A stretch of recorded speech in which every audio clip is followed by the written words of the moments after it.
Hello दोस्तों, अपने YouTube channel knowledge all type में आप सभी का बहुत बहुत स्वागत है। आज हम हिंदी की नेक्स्ट क्लास लेके आए हैं, जिसमें आज हम बात करेंगे विकारी शब्दों के बारे में। ठीक है, तो हमने पिछले वीडियो में बताया था, जो शब्द भेद वाली वीडियो थी, उसमें कुछ जो शब्द थे उनको हमने अलग अलग आधारों पर डिवाइड किया था। जैसे कि अर्थ के आधार पर थे कुछ शब्द भेद, कुछ उत्पत्ति के आधार पर थे, कुछ बनावट के आधार पर थे, और कुछ हमारे रूप परिवर्तन के आधार पर थे। तो जो रूप परिवर्तन के आधार पर थे उन्हीं के बारे में आज हम चर्चा करेंगे। हमने बताया था उनको दो भागों में डिवाइड किया था, एक विकारी शब्द और एक अविकारी शब्द। ठीक है, तो उसी में से हम आज विकारी शब्दों के बारे में बात करेंगे। तो चलिए स्टार्ट करते हैं।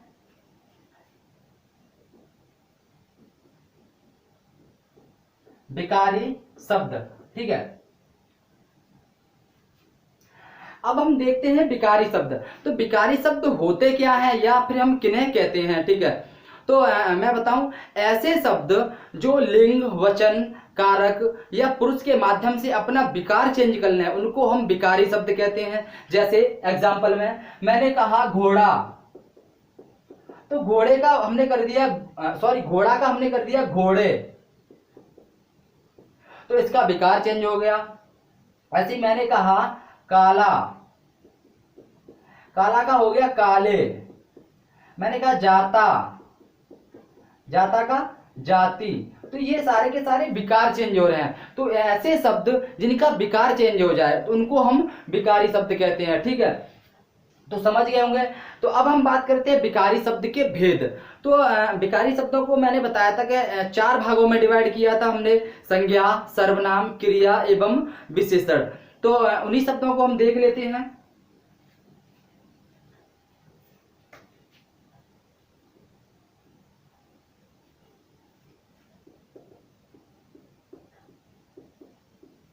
संज्ञा,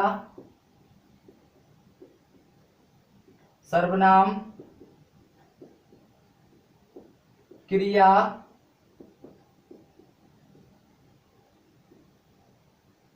विशेषण।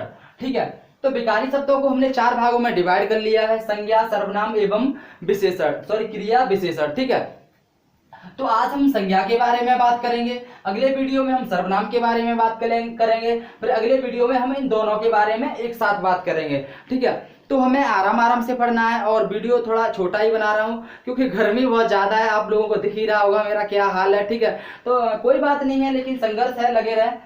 ठीक है, तो अब हम बात करते हैं संज्ञा के बारे में। तो संज्ञा हम किसे कहते हैं। ठीक है, संज्ञा, तो संज्ञा उन परिवर्तित अथवा रूपांतरित होने वाले शब्दों को कहते हैं जिनसे हमें वस्तु, प्राणी, अवस्था या फिर हमें उनसे भाव का ज्ञान होता हो। ठीक है, तो उनको हम संज्ञा कहते हैं। तो मैं आपको कुछ बता रहा हूं। जैसे हमने कहा प्राणी, वस्तु, स्थान और भाव। तो ये हमने चार शब्द बताए थे, हालांकि और भी शब्द होते हैं। ठीक है, तो इन चीजों का अगर बोध होता है तो उनको हम संज्ञा कहते हैं। ठीक है, जैसे मैंने कहा मोहन,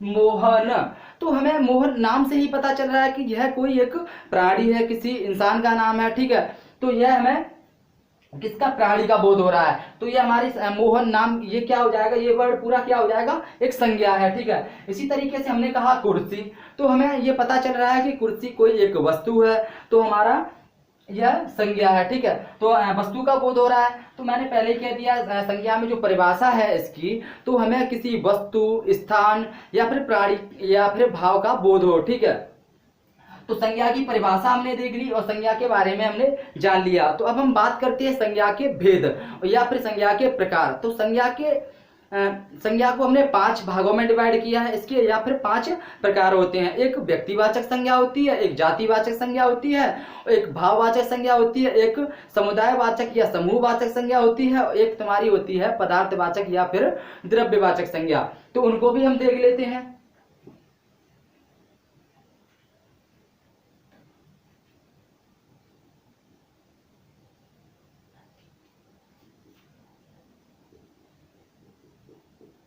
व्यक्तिवाचक, जातिवाचक, भाववाचक, समूहवाचक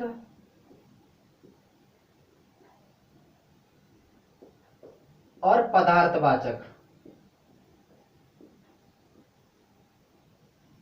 ठीक है, इस तरीके से हमने संज्ञा को 5 भागों में डिवाइड कर दिया है। ठीक है, तो अब हम इनको बारी बारी से देखेंगे और समझेंगे कि इनमें क्या होता है। ठीक है, तो सबसे पहले हम बात करते हैं व्यक्तिवाचक संज्ञा की। तो व्यक्तिवाचक संज्ञा हम किसे कहते हैं? तो वे संज्ञाएं जिनसे हमें किसी विशेष वस्तु, मतलब कोई भी पदार्थ हो या कुछ भी हो, तो विशेष वस्तु या व्यक्ति का बोध होता है, तो उसे हम व्यक्तिवाचक संज्ञा कहते हैं। जैसे एग्जाम्पल में हमने कहा लाल किला, कबीरदास, यमुना, कानपुर आदि। जैसे हमने कहा लाल किला, तो लाल किला एक से ज्यादा है और हो भी सकते हैं।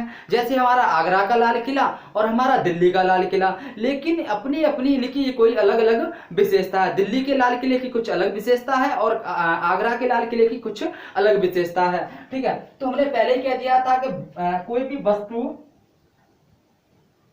भी वस्तु या फिर व्यक्ति, किसी का भी कुछ भी हो सकता है, उनकी कोई अलग विशेषता होगी। ठीक है, उनको हम व्यक्तिवाचक संज्ञा कहेंगे। ठीक है, ऐसे ही हमने कहा कबीरदास, तो कबीरदास नाम के और भी लोग हो सकते हैं, लेकिन सभी में कोई ना कोई अलग विशेषता होगी। ठीक है, जैसे यमुना, कानपुर, तो ये हमारी क्या होती है? व्यक्तिवाचक संज्ञा। ठीक है, इसके बाद हम बात करते हैं जातिवाचक संज्ञा। तो जातिवाचक संज्ञा किसे कहते हैं? तो वे शब्द या ऐसी संज्ञाएं जिनसे हमें एक जाति के पदार्थ का बोध होता है, उनको हम व्यक्तिवाचक संज्ञा कहते हैं। जैसे एग्जाम्पल में मैंने कहा कप्तान, लेखक, डॉक्टर, वकील, छात्र आदि ऐसे शब्द हैं जो जातिवाचक संज्ञा के अंतर्गत आते हैं। ठीक है, जैसे कि कप्तान की अगर हम बात करें तो कप्तान हमारा क्रिकेट टीम का भी हो सकता है, फुटबॉल का भी हो सकता है, कबड्डी का, बास्केटबॉल का, किसी का भी हो सकता है। वह लेडीज टीम का भी हो सकता है और मैन टीम का भी हो सकता है। ठीक है, लेकिन जो कप्तान वर्ड है और उसके अंतर्गत सारे के सारे कप्तान आ जाएंगे, तो ये हमारा एक जातिवाचक संज्ञा हो गई। ठीक है, अब हम बात करते हैं लेखक की। तो इसी प्रकार से लेखक हमारी पुरुष भी हो सकता है और महिला भी हो सकती है। ठीक है, और चाहे वो हिंदी का हो, चाहे वो इतिहास का हो, किसी का भी लेखक हो सकता है, लेकिन हमारा लेखक हो सकता है। ठीक है, तो इसे हम क्या बोलेंगे? जातिवाचक संज्ञा। ठीक है, अब हम बात करते हैं जैसे छात्र है, वकील, डॉक्टर, चाहे कोई भी हो, तो इस टाइप का जो होता है उसको हम जातिवाचक संज्ञा के अंतर्गत रखते हैं। ठीक है, आगे हम बात करते हैं भाववाचक संज्ञा की। ठीक है, तो भाववाचक संज्ञा हम किसे कहते हैं? तो ऐसी संज्ञाएं जिनसे हमें किसी पदार्थ का भाव ज्ञात होता है, उसको हम भाववाचक संज्ञा कहते हैं। चाहे मान के चलो उसके गुण हो, दोष हो, अवस्था हो, या फिर उसका व्यापार, कोई भी प्रोफेशन हो सकता है, हमें उसका अगर भाव पता चल रहा है तो उसको हम भाववाचक संज्ञा कहेंगे। जैसे हमने कहा मित्रता, शत्रुता, सर्दी, गर्मी, खटास, मिठास, बहुत सारे ऐसे वर्ड हैं जो भाववाचक संज्ञा के अंतर्गत आते हैं, मतलब इन्हें हम भाववाचक संज्ञा कहते हैं। ठीक है, जैसे मित्रता है, तो मित्रता को हम केवल महसूस कर सकते हैं, ना कि हम उसे पकड़ सकते। अब ये तो हमें पता नहीं है कि कोई किससे कितना लगाव करता है। जैसे आप हम मित्र हैं, ना तो मुझे पता है कि आप हमसे कितना लगाव करते हैं और ना आपको मेरे बारे में पता है। ठीक है, तो उन्हीं चीजों को हम भाव कहते हैं। ठीक है, तो ये सब हमारे वर्ड किसके? भाववाचक संज्ञा के अंतर्गत आते हैं। ठीक है,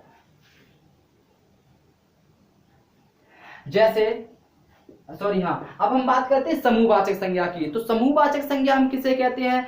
जैसे मानो हमने कहा संघ, टोली, सभा, ऐसे वर्ड जो सभा का या समूह का बोध कराते हो, तो उनको हम समूहवाचक संज्ञा कहते हैं। ठीक है, जैसे एग्जाम्पल की अगर हम बात करें, हमने कहा संसद। संसद। तो संसद में बहुत सारे लोग होते हैं और समूह में एकत्रित होते हैं या समुदाय में होते हैं, तो उनको हम समूहवाचक संज्ञा के अंतर्गत रखेंगे, ठीक है। और इसी तरीके से हमने कहा सेना, मंडली,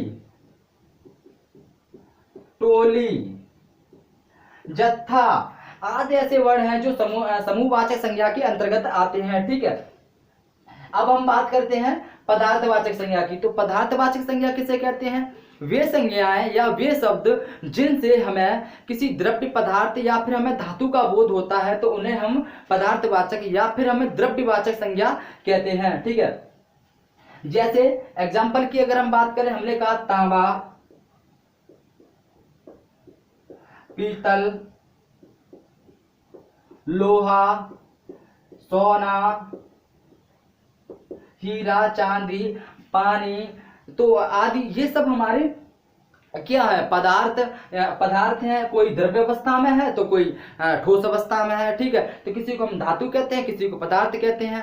तो ये थी आज की बात, हमने संज्ञा को डिटेल से देख लिया है, ठीक है। तो हमें यहाँ पे रटने की कुछ जरूरत है नहीं, केवल हमें चीजों को समझना है, ठीक है। तो उम्मीद करता हूं दोस्तों आज का वीडियो यह आपको पसंद आया होगा, ठीक है। अगर पसंद आया तो चैनल को सब्सक्राइब कर लें, वीडियो को लाइक करें, ज्यादा से ज्यादा वीडियो को शेयर करने की कोशिश करें। मिलते हैं अगले वीडियो में, देखने के लिए धन्यवाद।